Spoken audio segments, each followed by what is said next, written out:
Hello everyone, my name is Kanga Trevor Joel and I'm presenting on behalf of group SWML8.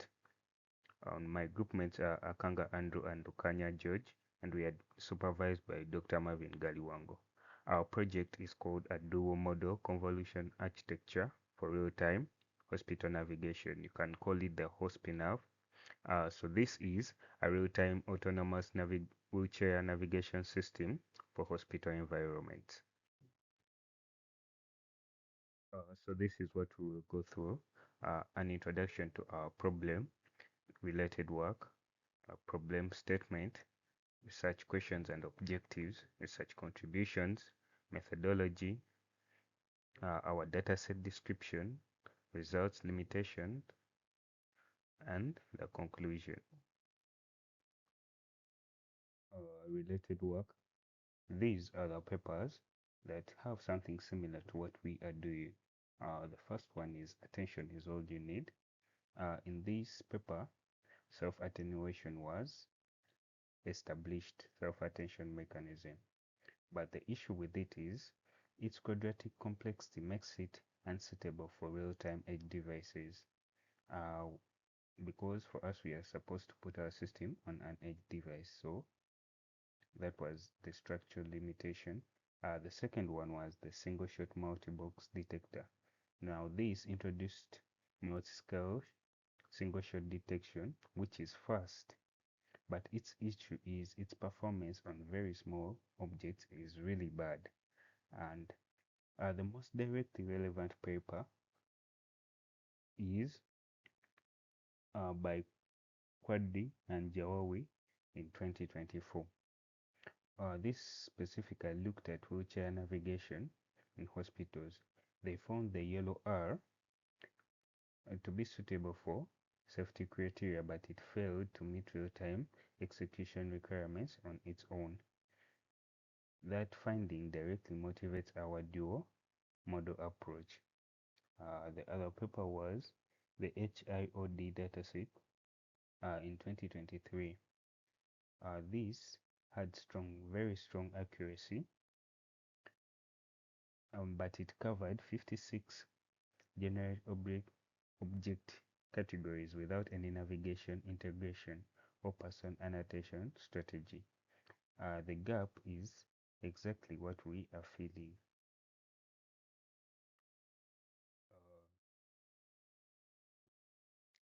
The scale of the problem.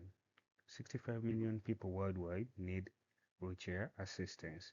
In hospitals, the assistance at the moment is manual, where you're having a member of staff, let's say a nurse, gets to push the wheelchair around in the hospital. Well, the issue with this is that this reduces the clinical capacity available for patient care. Now, the hospital is one of the most complex navigation environments because equipment moves constantly, staff and patients appear out of nowhere, and the current automated systems fail to handle the density, diversity, and the dynamism in such environments. The objective of our project. Now, our objective is quite simple. Now, we're taking a camera frame, we detect obstacles in that frame, plan a safe path, and output a drive command. That is the full loop. Hi, my name is Akanganjo, and I'm going to be taking you through the methodology and system architecture. So our system is divided into 5-station navigation pipeline. So the first one is the the first station is the yellow V8. So the yellow V8 is going to identify the objects that are in the frame. So it's going to see this is a person, this is a seat, and so on, all the objects in that. So the second stage is the depth anything version, which gets the depth per pixel and draws a map, a heat map. You're going to see it in the later slides. So that heat map estimates the distance between the webcam and the person, or the wheelchair and the objects.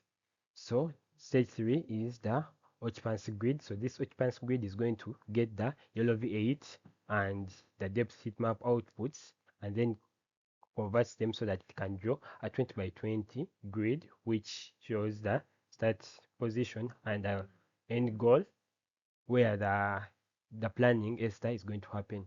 So the fourth stage is the ESTA planner, which tries to navigate through the obstacles as identified in the 2D map. And then the last one, stage 5, is about giving you the action to take: go forward, left, right, or just stop. So yeah. So next we are going to be going through the model architecture and the mathematical foundation. So we are going to start with the class focal loss. Sorry, we have the pointer. So we are going to see that the class weighted focal loss is, why do we need this? Our model has a class imbalance of 19.2 to 1. So this class imbalance is between the monitor and the bin. The monitor has almost the monitor has almost 594 annotations in the dataset, but the bin only has 31 datasets in the annotation. So with this imbalance, the model, without intervening, the model will learn to ignore the bin entirely, since it doesn't contribute to the total loss. So what we do, we are going to come up with a focal loss formula, and we are going to, we used a 9.7, which is almost, we just divided 19.2 divided by 2. We first made some experiment, and this is not a guesswork, so to solve the imbalance in this work. So yes, so that's what the focal loss to solve the imbalance. The second one was dual head and fusion. So that architecture, we said that if we only train one head or of YOLO V8, it's going to be catastrophic forgetting. So how are we going to solve catastrophic forgetting? Because it will unlearn to detect the person class. Remember, our dataset doesn't have the person class, so it might unlearn to detect the person class. So what we do, we are going to use two heads. The first head is going to be fine-tuned on our 8 equipment classes. The second head is going to be, we are just going to freeze it, and you are only going to be using the person class only. So with this, we are going to be able to navigate more that thing of the missing class of the dataset. So the second mathematical foundation we used was Hamilton distance, where we are drawing number of rows and columns. When you are using extra, we do not use the other distances, but we try to use Hamilton because we are going to be using a grid, so there are no diagonal distances across. So this is our equation for end to end, which takes in the grid, the depth, the objects detected, the feet, and everything into consideration. So in results for this experiment, we got a mean average precision at 0.5, which is 83%, and a recall of 0.78, 78%, and yeah, and the person class had an accuracy of 0.7, yet when it was alone, it was barely detecting it. Yeah, thank you. So this is our data set that I was talking about. It's called Hospital 314 RIU from Loboflow. It has 1,500 457 images and 241 annotations. It has 8 object classes, and this is its split. We kept this split, and we did not use random splitting, because since this wasn't a video and they just got images from Google, and then they just annotated them without breaking them. It wasn't a video. That means that random sample edge splitting won't happen, because there won't be transferred cramming of the environment. So as you can see, this is how it's split: the test, the validation, and the training annotations. Yeah. So we are going to go to findings of our EDA. So what did we find when we did our EDA? The first majority thing we found out that is, when you look at this bounding box center heat map, it shows that there is a center bias in our dataset, and in the middle of the frame, as you can see, it's very bright here, because most of the annotations, their centers are here, but there's barely anything above this point. That means this will lead to annotation sparsity. So it will cause the model to not perform very well in areas that are on the edges. So that's one of the problems that we identified in our data set. So continuing with our findings, you are going to see that most of our images in the data set show that most of the objects cover half of the what? Half of the frames. That means it shows the your density of a hospital, because you're going to find whenever you're passing through a hospital, you're always going to find one of these objects. You're going to find a person, you're going to find a chair, you're going to find a stand. So it shows the the complex of a hospital. But the downside is that we have shown that the distribution of annotation count per image, that how many annotated counts are there in each image. We showed that most of them are here in most of the images only have one annotation, which doesn't show the full complex, because you're not going to only find one object. When you are driving through a hospital, you're always going to find more and more images. So this is also a downside of our data set.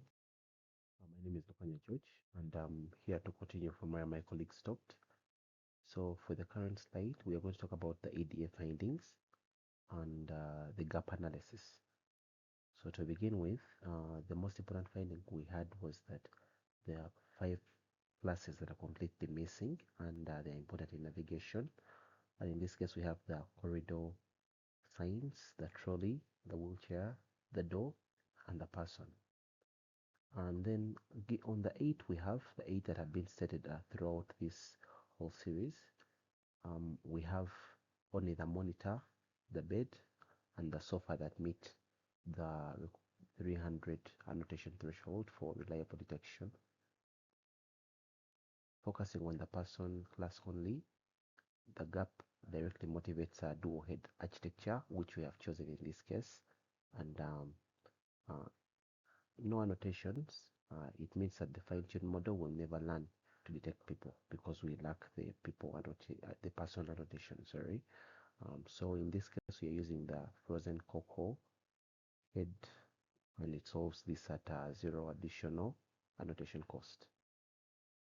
Next, we are going to discuss the output results, and we're going to discuss the output results.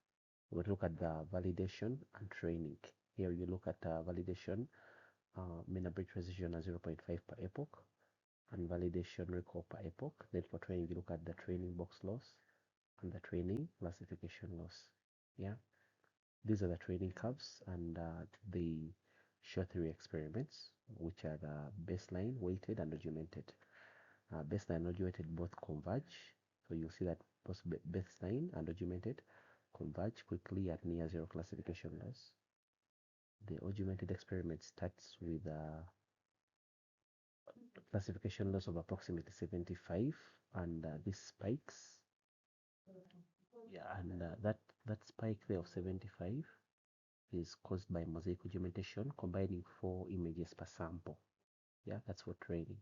It descends to around 10 by epoch 50, but it has not fully converged. Augmented needs more 50 epochs to converge. Yeah. Next, we look at the validation curves, which are these ones.